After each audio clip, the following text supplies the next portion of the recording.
Vous avez été plusieurs à nous envoyer ceci. Si vous mangez des lentilles, surtout, n'achetez pas des lentilles qui viennent du Canada. C'est un reportage du journaliste français Hugo Clément et dans cette vidéo, il critique la culture des lentilles au Canada. On affirme qu'elles sont arrosées avec des herbicides avant la récolte et ça, c'est une pratique qui est interdite en France. Je vais aller voir ma collègue Catherine Mercier de la Semaine verte, elle connaît vraiment bien le dossier. Salut Catherine! Salut Myriam! Mais est-ce que c'est vrai qu'on arrose les champs avec des herbicides tout juste avant la récolte? Oui, c'est vrai. On appelle ça la dessiccation en pré-récolte, donc juste avant la récolte. C'est courant dans l'Ouest canadien, mais c'est quand même controversé.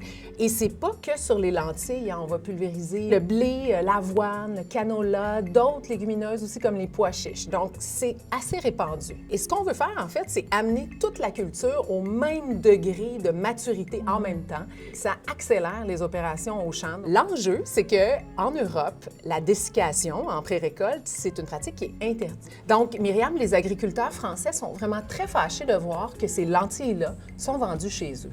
Et évidemment, quand vous mettez de l'herbicide sur les lentilles quelques jours à peine avant de les récolter, on retrouve des résidus d'herbicide dans les lentilles.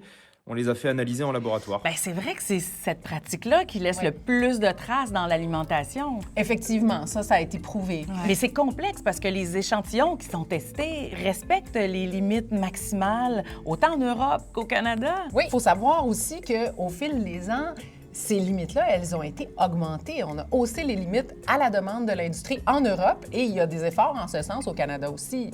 Mais même en respectant les normes, les spécialistes à qui on a parlé nous disent que les traces d'herbicides peuvent quand même avoir des effets néfastes sur la santé. C'est pas simple.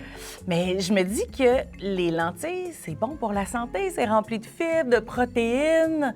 C'est d'ailleurs ce que l'Institut national de santé publique du Québec confirme aussi, là, c'est comme dans le cas des fruits et légumes, on devrait pas s'en passer. Oui, pas s'empêcher d'en manger malgré les traces de pesticides. Mais j'imagine qu'on peut faire les choses autrement, mais comment? On peut très bien faire des lentilles sans les pulvériser avec des herbicides juste avant la récolte. Ce qu'il faut faire, c'est faucher. Hein, on les coupe, on les couche au champ, on attend 5-6 jours, ça sèche au soleil. Là, il faut pas qu'il pleuve, pas qu'il vente trop. Donc, c'est sûr que c'est risqué, ça prend plus de temps, mais c'est exactement ce que les producteurs en bio font.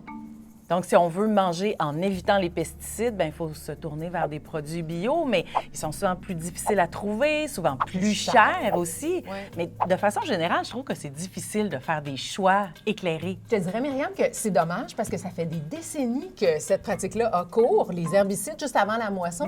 Il y a très, très peu de données facilement accessibles sur les résidus que ça laisse dans les aliments. Donc, on va continuer de surveiller ça pour vous. Merci, Catherine. On va veiller au grain. Merci, Myriam.